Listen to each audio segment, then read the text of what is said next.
Thanks to my Patreon supporters for making videos like this possible, as well as exclusive videos you can only get over there for as little as $1 a month. Thanks, and now on with the show.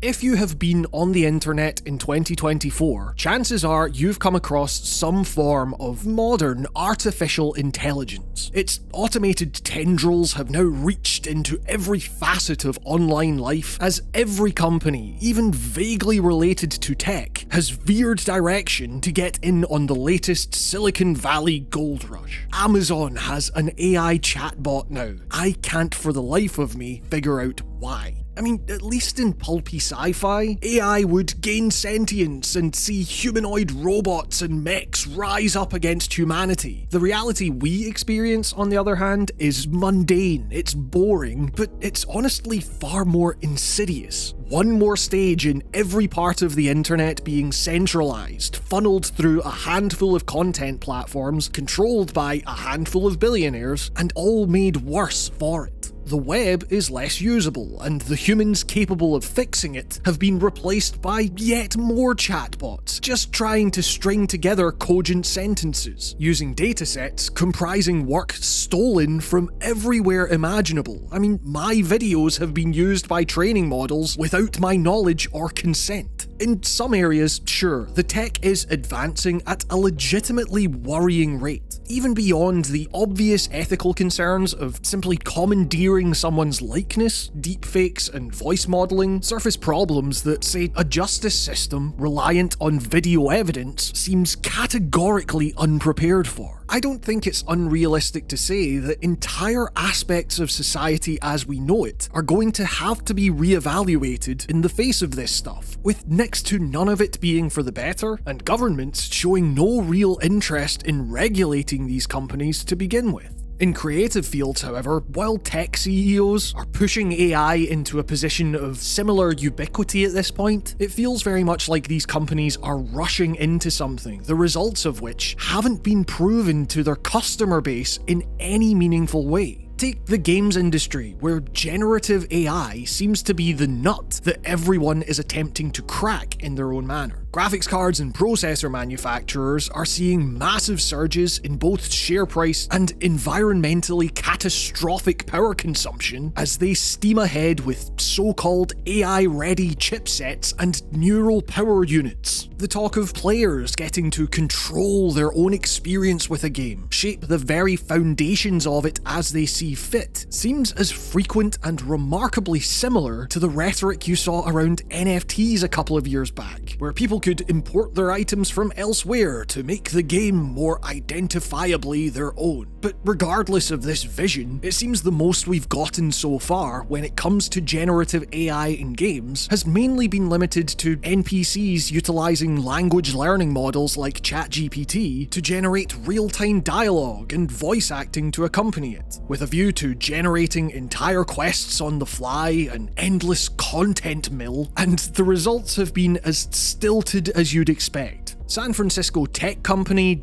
Descartes, is that what they're going for? Descartes? Descartes? We'll assume they're going with Descartes for now. That company, however, has other ideas, instead going one step further and attempting to cut out the middleman, or middle engine and developers in this case, and just generate a whole game before your eyes. This isn't just a future target on a presentation slide either. The company has made available to the public a version of what it's calling the first real-time generative AI open world model in the form of Oasis, a new era of real-time generative experiences enabled by cutting-edge AI efficiency, if the website is to be believed. And what is the product of such lofty descriptors?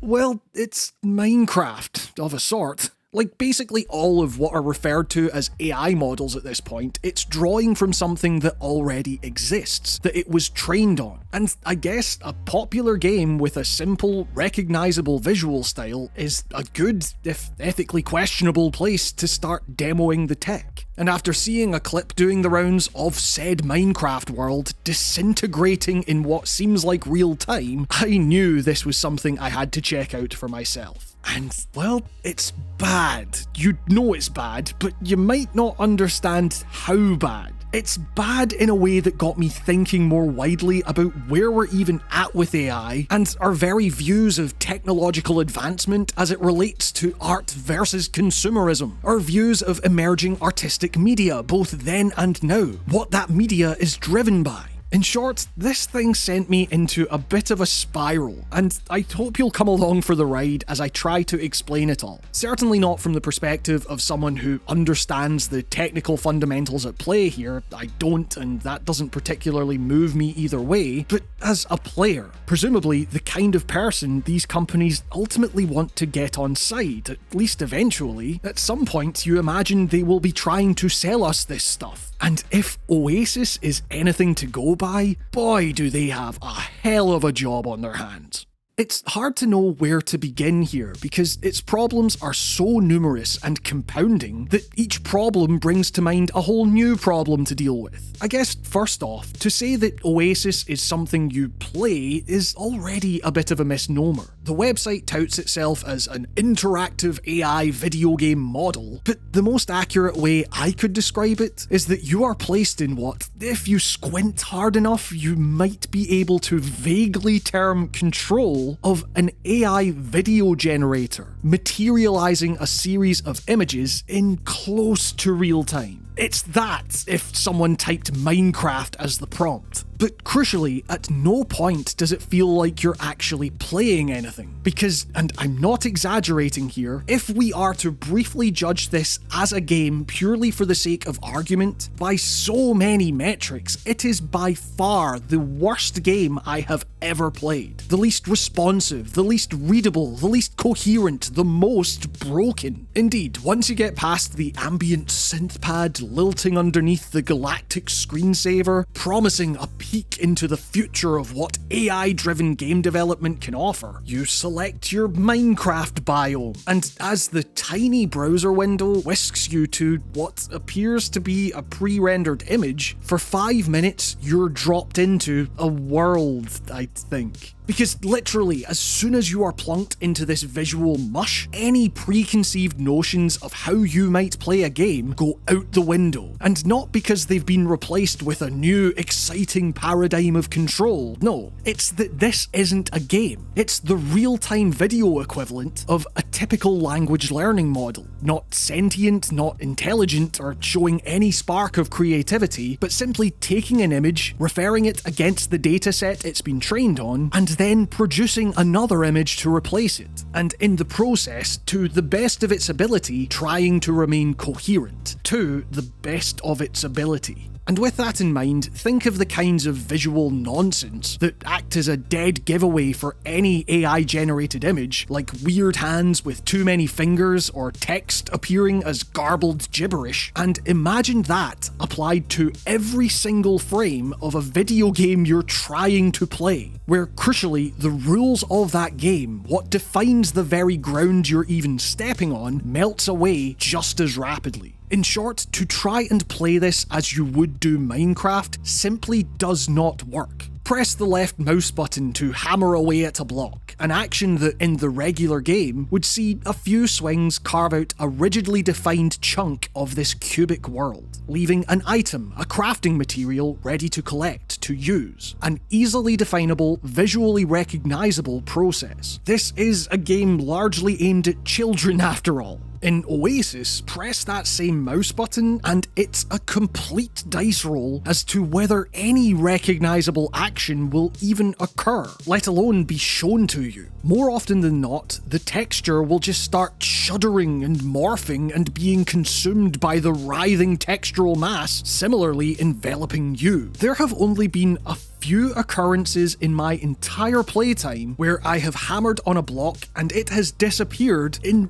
roughly the way you would expect it to. Try to place a single object, a block or item, the craft part of Minecraft, and I can almost guarantee you will not succeed. Your item will instead float away into the jittery ether like tears in erratically flickering rain. But, it's not like you could even reliably choose an item to place, because inventory is simply not a consideration. The associated text is that all too familiar nonsensical jumble accompanying what appears to be a completely random, constantly shifting series of items worming their way around a vaguely recognizable crafting interface navigated via a cursor that once in a blue moon might go somewhere resembling the direction in which you point it, for a second or two, maybe, before it melts away like everything else in this nightmare. And what's funny is that at the side of the tiny window in which you play is a notice promoting the company's Discord server, in which they apparently run competitions as to who can perform a certain action in the world first. And while I'm not joining that server, I would be absolutely fascinated to know if anyone has managed to achieve any of them, because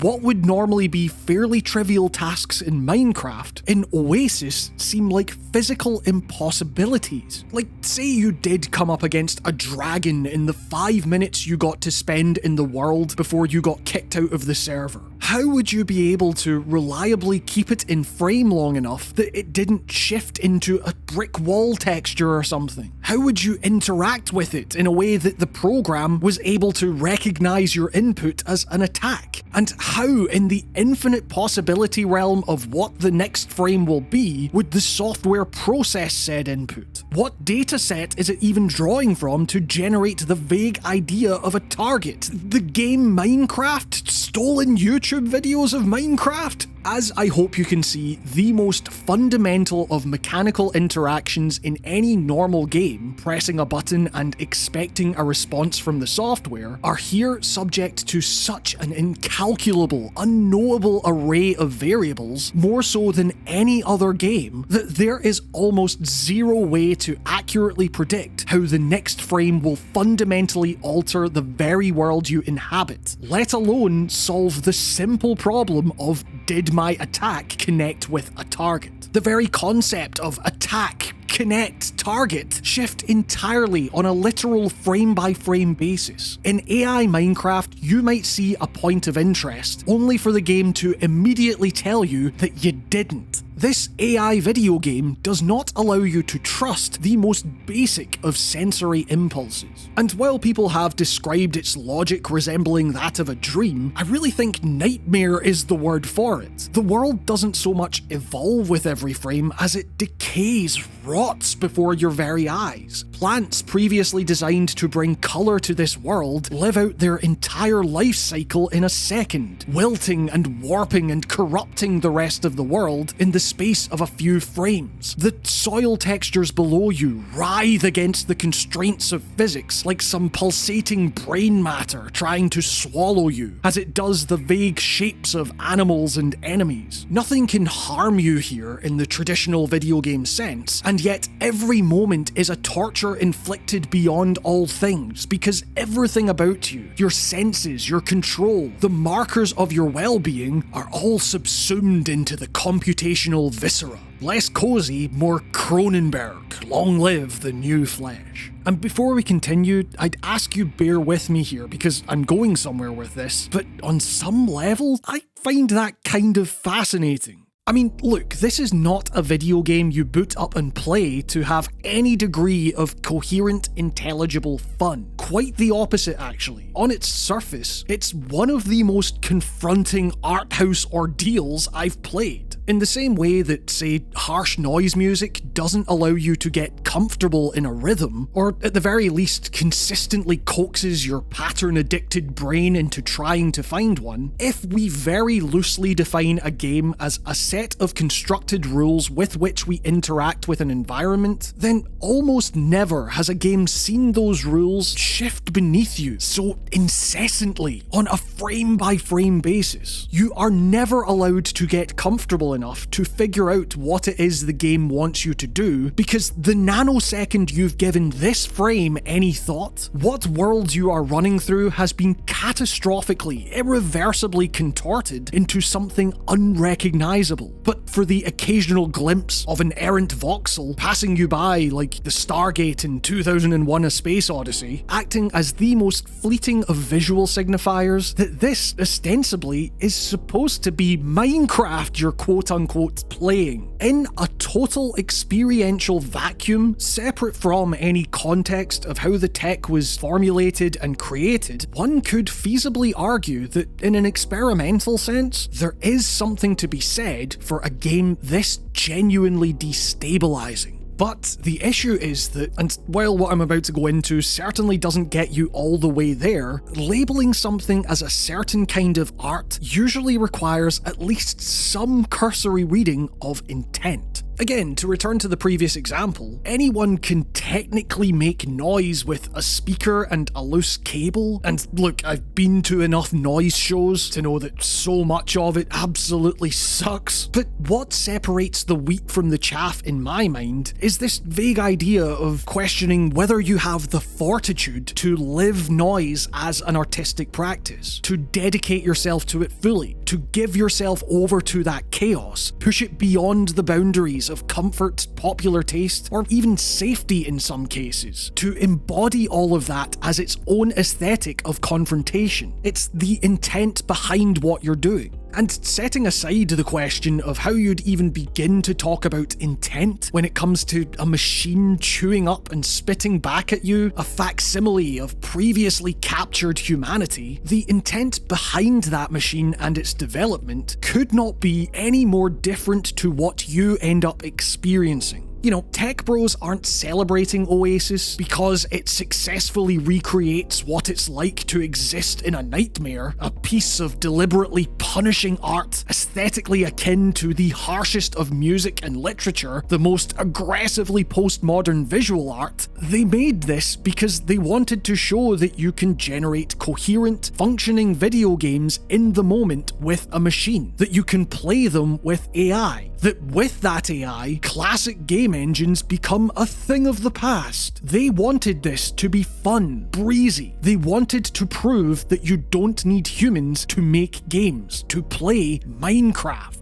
This notion that AI might one day be advanced enough to generate games in the moment is something that so many companies are wholly banking on, investing everything they've got into. So many people have already had their careers, their lives entirely derailed because they're considered surplus to requirements when the higher-ups see that a machine can do all the hard creative work for us, right? Just so that they can then waltz into boardrooms and tell shareholders, look, we've got a fancy new thing that means that we don't need to pay those pesky salaries. And then they can just watch that precious growth curve ascend ever steeper. And it's all in service of a product that is only usable in the loosest possible sense. You can load it up. You can technically change what the image in front of you looks like, although your influence over that is to afford this sham a level of charity it has neither earned nor deserves tenuous. You can use it to look at the worst possible Minecraft video ever recorded, while YouTube's servers apparently go haywire and your internet is gubbed. And it's all for Minecraft, a game that already uses procedural generation, that was already perfectly capable of creating entire worlds in seconds. Worlds that are random, but that share a coherent, readable visual style, because a human being was able to curate and define that style. Humans already did the work. This just takes that work and makes a version that's not only inferior, but completely illegible. It's not even an artistic failure, it's somehow worse. It's nothing.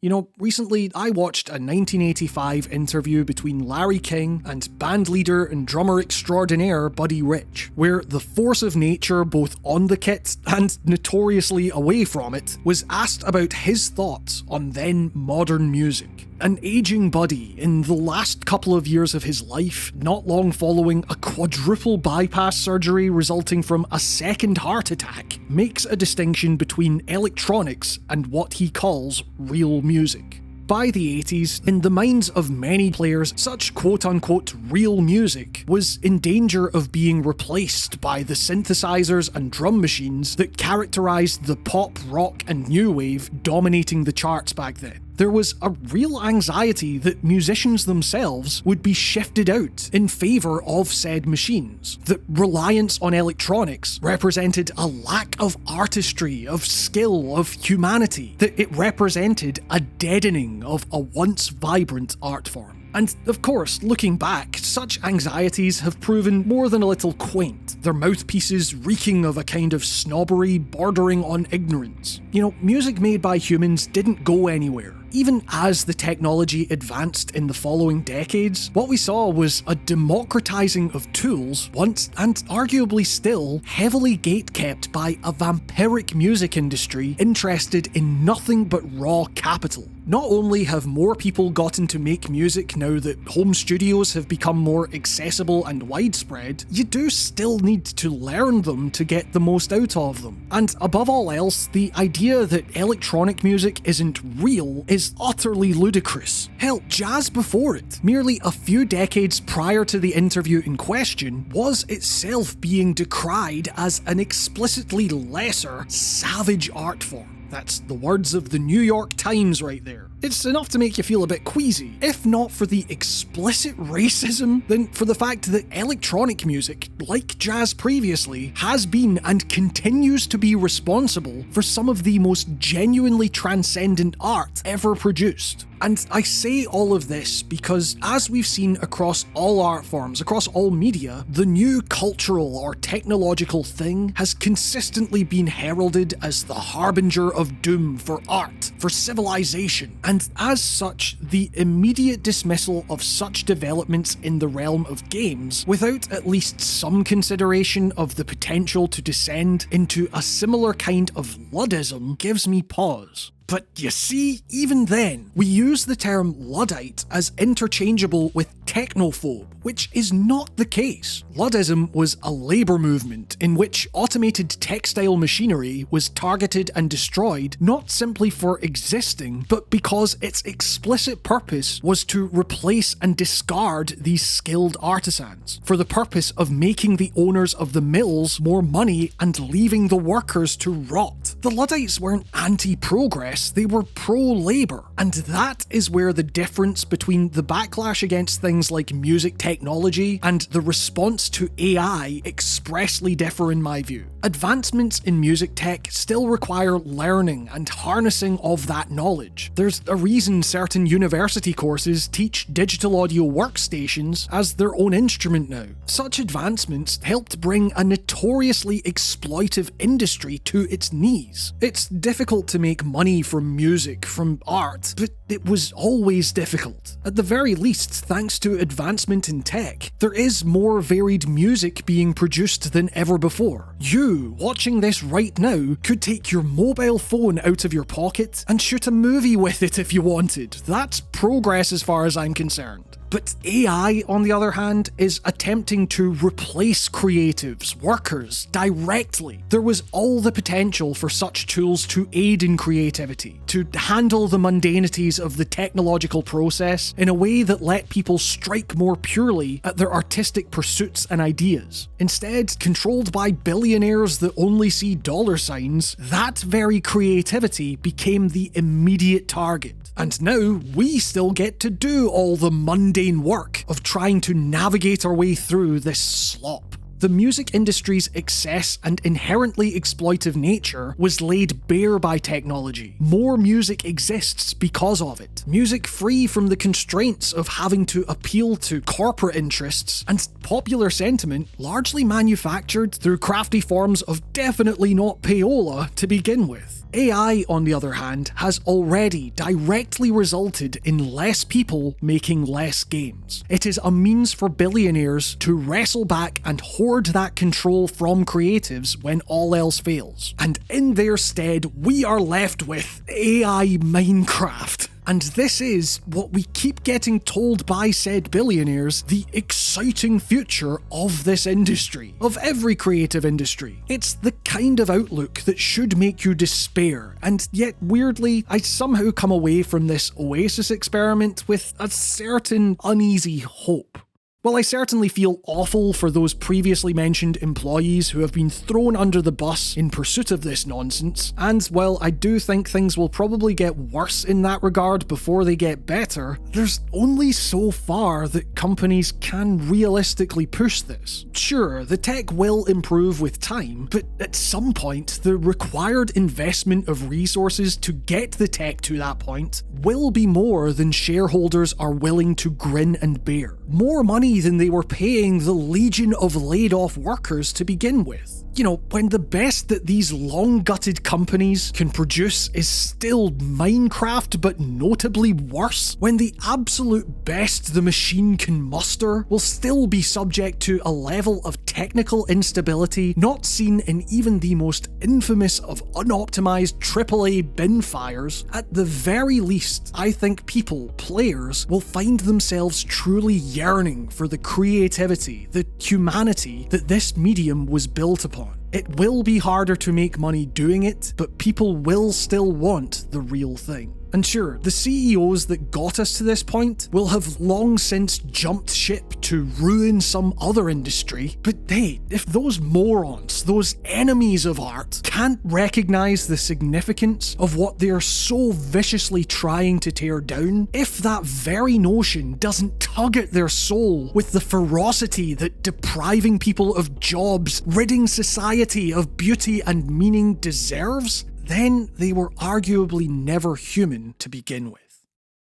Thank you all so much for watching. Be sure to like, subscribe, all that daft YouTube stuff. It really helps the channel and it means the world. A massive thanks as well to my patrons, who you can see on screen and are all getting access to exclusive, fully produced videos that aren't available here. Your continued support is what allows me to keep going with the work I do on this channel, and I seriously cannot express how grateful I am for that. You are all the best. Special thanks go to Mark B. Writing, Artyom Vitsyuk, Michael Tritt, Alex O'Sullivan, Rickety Cricket, Cameron Siniseros, Don McLean, Urban Cheese, Charles J. Liu, Alistair Dunn, Vitautis Catharsis, Dolly Bowman, Young Condor, David Karstens, Tom Webster, Danis Sikauskis, Jordan Midler, Christopher Faherty, Nicholas Villeneuve, Yogesh Shishbande, Joe Lanzone, Leah Chinello, Captain Knussbrich, Dylan Robinson, Bryce Snyder, Seapage Melt Limited, David Björk, Neuen Palacios, Timothy Jones, Carl Christensen, Matthew Grover, Shardfire, Lynn Browning, Dallas Keane, and Charlie Yang. And with that, this has been another episode of Writing on Games. Thank you all so much for watching, stay safe, and I will see you all next time.